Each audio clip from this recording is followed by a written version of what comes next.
Welcome, kids, dito sa Ma'am Shilu's online classroom. Bago tayo mag-umpisa, magdasal muna tayo. Let us all bow down our head and let us pray.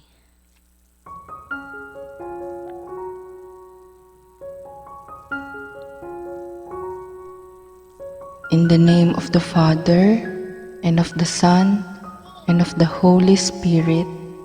Amen. Angel of God, my guardian dear, to whom God's love commits me here, ever this day be at my side, to light and guard, to rule and guide. Amen.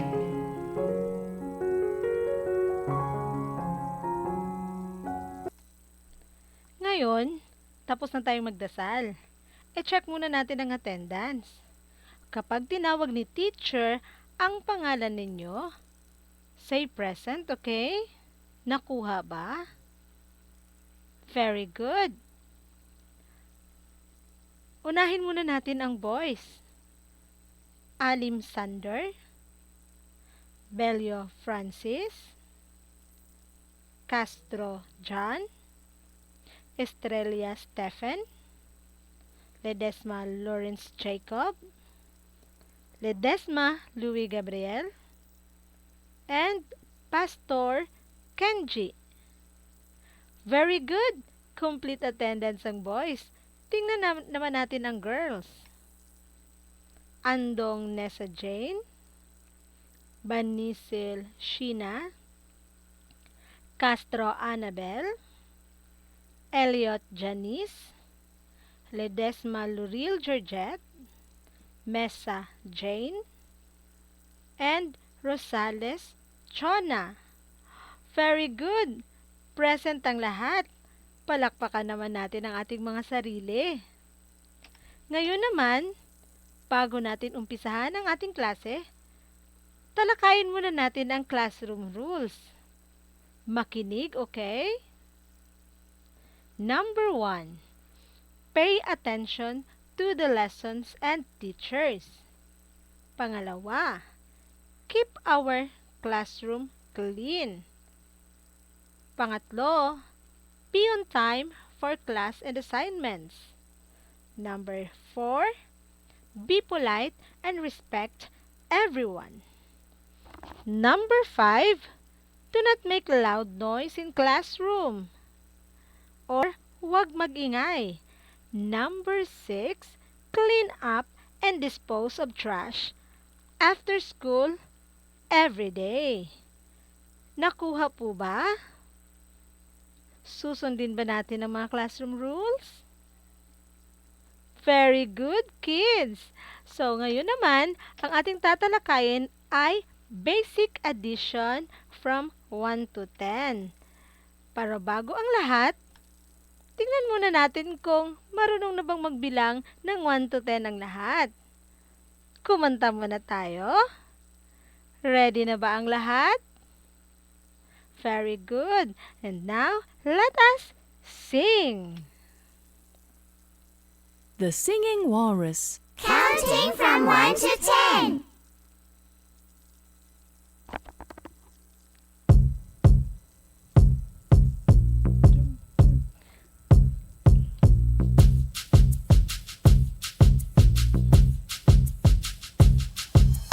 One, two, three. 1, 2, 3. 4, 5, 6. 4, 5, 6. 7, 7, 8, 8, 9, and 10. 9 and 10. Do you know how to count? Yes, I know. How to count? Do you know Do you know how to count? how to count? Yes, I know. Yes, I know. How to count? How to count? 1, 2, 3. 1, 2, 3. 4, 5, 6. 4, 5, 6. 7, 7, 8, 8, 9, and 10. 9 and 10. 1, 2, 3. 1, 2, 3. 4, 5, 6. 4, 5, 6. 7, 7, 8, 8, 9 and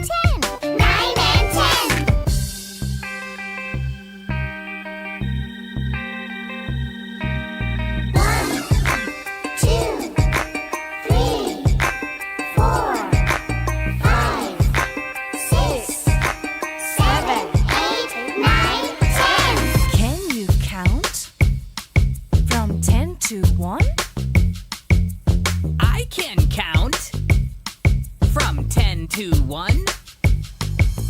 Can you count? Can you count? From 10 to 1. From 10 to 1. I can count. I can count. From 10 to 1.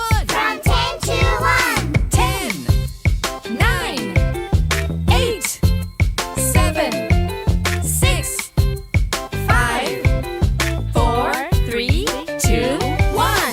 10, 9, 8, 7, 6, 5, 4, 3, 2, 1.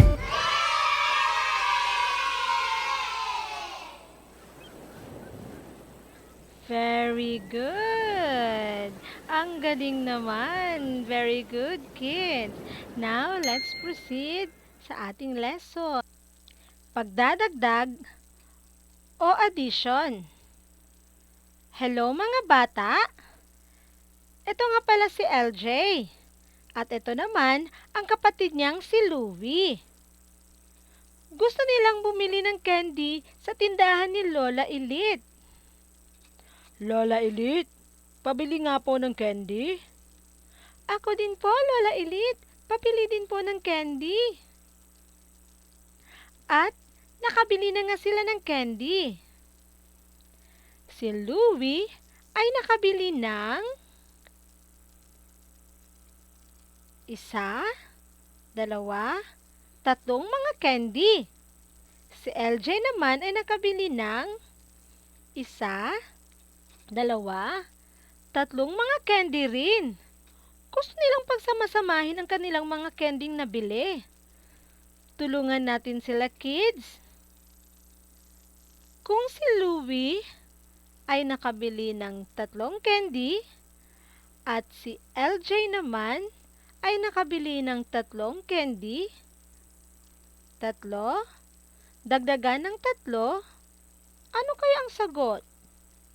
Bilangin natin, kids.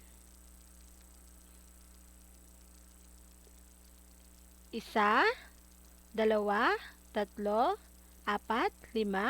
6. Ang sagot ay 6 na mga candy.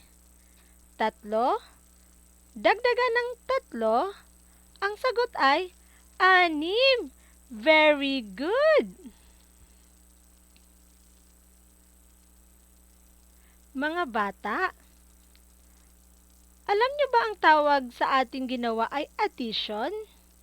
Ang addition ay ang pagdadagdag o pagpaparami o pagsama-sama ng mga bagay. Halimbawa, ang 2 mansanas, pag dinagdagan ng 2 mansanas, ay magiging 4 na mansanas. Nakuha ba? Tingnan nyo ito, kids. Ang tawag dito ay addition number sentence. Pakiulit nga. Addition number sentence. Dito, gumagamit tayo ng simbolo kagaya ng plus sign. Ulitin nyo nga. Plus sign. Magaling! Ito ang simbolo ng pagdadagdag. Samantala, ito naman ang equal sign. Ulitin mo, equal sign. Ito naman ang simbolo bago ilagay ang sagot. Ang 2 ito naman ay ang addends. Ulitin nyo nga, kids, addends. Ito ang mga numero na ating pinagsama-sama at ang sagot ay tinatawag na sum. Ang sagot sa addition ay ulitin nyo, kids, sum. Very good! Ito ba ang ibang halimbawa? Halina, pagsamahin natin, kids. Ilan ang kabuang bilang ng mga bulaklak? Sa unang bulaklak, o sa unang larawan, mayroong ilang bulaklak? Magaling! 3 bulaklak. Sa pangalawang larawan, ilan naman ang bulaklak? 4. Very good! Ang 3, dagdagan ng 4, ilan lahat? 7. Very good! Bilangin nga natin ang mga bulaklak kung ito nga ay 7. 1, 2, 3, 4, 5, 6, 7. 7 mga bulaklak. Tama ang ating sagot. Ngayon naman, gamitin natin ang inyong mga daliri sa pagdadagdag. Gawin mo sa iyong kaliwang kamay ang 3 at sa kanang kamay naman ay 4. Bilangin mo ang lahat ng iyong mga daliri. Nabilang mo na ba?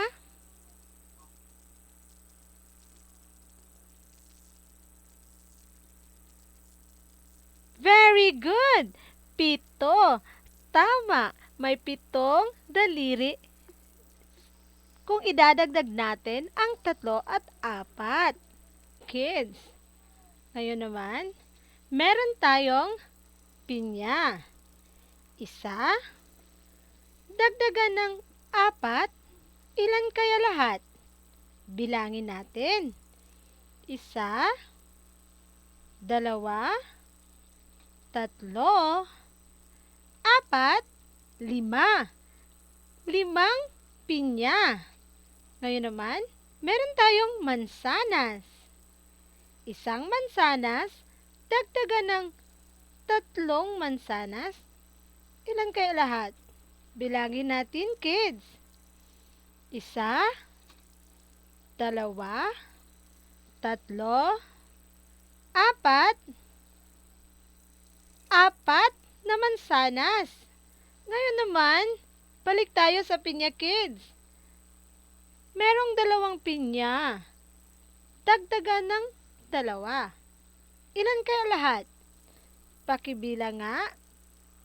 1, 2, 3, 4. Very good! 4 na pinya. Meron na naman tayong mansanas. Idadagdag natin ang 1. Dagdagan ng 2. Bilangin nga natin. 1, 2, 3. Very good! 3 mansanas. Parang nakakasawa naman yung pinya at saka mansanas. Bilangin naman natin yung mga ubas. 1 kumpol ng ubas, dagdagan ng 2 kumpol na ubas. Ilan kaya lahat? Bilangin nga natin. 1 kumpol, 2, 3 kumpol. 3 kumpol lahat. Very good, kids. Ngayon naman, oranges naman ang ating i-addition. 1 orange, dagdagan ng 3 oranges. Ilan kaya lahat, kids? Bilangin natin. Ngayon naman, gamitin natin ang ating mga kamay or ang ating mga daliri. 1 daliri sa ating kaliwang kamay at 3 daliri sa kabilang kamay, sa kanang kamay. Bilangin nga natin. 1, 2, 3, 4. Tama ba, kids? 4 ba? Very good, 4. Ngayon naman, watermelons na naman. Meron tayong isang cut ng watermelons. Dagdagan pa ng 4 na cut na watermelons. Ilan kaya lahat? Gamitin nga ulit natin yung ating mga daliri. Sa kaliwang kamay, magbilang ng 1. At sa kabilang kamay naman, or sa kanang kamay, magbilang ng 4. Idagdag natin yung nasa kaliwang kamay at sa kanang kamay. 1, 2, 3, 4, 5. I-check nga natin kung ilan lahat. 1, 2, 3, 4, 5. Very good! Ang gagaling nyo naman, mga kids. Ngayon naman, magpatuloy tayo. Balik na naman tayo sa pinya. 3 pinya, dagdagan ng 1. Ilan lahat? Gusto ko mabilisan, ha? Very good! 4. Ngayon naman, apples na naman ang ating idadagdag o ipagsama-sama. 3 apples or mansanas. Dagdagan ng 2 mansanas. Ilan lahat? Very good, 5. Ang bilis naman. Okay, magpatuloy tayo, kids. Ubas na naman yung idadagdag natin. 3 kumpol ng ubas, dagdagan ng 5 kumpol na ubas. Ilan lahat? 8. Very good! Ang galing-galing nyo na. Eto naman, tingnan natin kung mabibilang ninyo or madadagdag ninyo. 3 oranges, dagdagan ng 2 oranges. Ilan lahat? 5. Very good! Ang galing nyo na. Ngayon naman, sa watermelons na naman tayo. 3 watermelons, dagdagan ng 4 na cut na watermelons. Ilan lahat? 7. Very good! Galing-galing! Ngayon naman, meron tayong 4 na pinya. Dagdagan ng 1. Ilan lahat? 5. 4 plus 5 is equals to 5. Ngayon naman, 4 na mansanas, dagdagan ng 5 mansanas. 4 plus 5 is equal to 9. Very good, kids! Ngayon naman, ubas. Meron tayong 4 na ubas, dagdagan ng 5 ubas. 4 plus 5 is equal to 9. Very good! At ngayon, meron na naman tayong 4 na oranges, dagdagan ng 2 oranges. 4 plus 2 is equal to 6. Very good, kids! At ngayon, meron tayong 4 na cut ng watermelon, dagdagan ng 5 cuts ng watermelon. Ilan kaya lahat? 9 cuts of watermelons. Very good! Meron naman tayong 5 apple or mansanas, dagdagan ng 4 na mansanas. Ilan kaya lahat, kids? 5 plus 4 is equal to 9. Very good! At ngayon, meron tayong kumpol ng mga ubas. Meron tayong 5, dagdagan ng 3. Ilan kaya lahat? 5 plus 3 is equal to 8. Very good! Ngayon, meron tayong 5 oranges. Dagdagan ng 3 oranges. Ilan lahat? 5 plus 3, 8. Tama! Very good, kids! And watermelons, 5 cuts ng watermelons. Dagdagan ng 3 cuts ng watermelons. Ilan lahat? 5 plus 3 is equal to 8. Very good! Ayan, at natapos na tayo sa ating lesson. Sana marami kayong natutunan.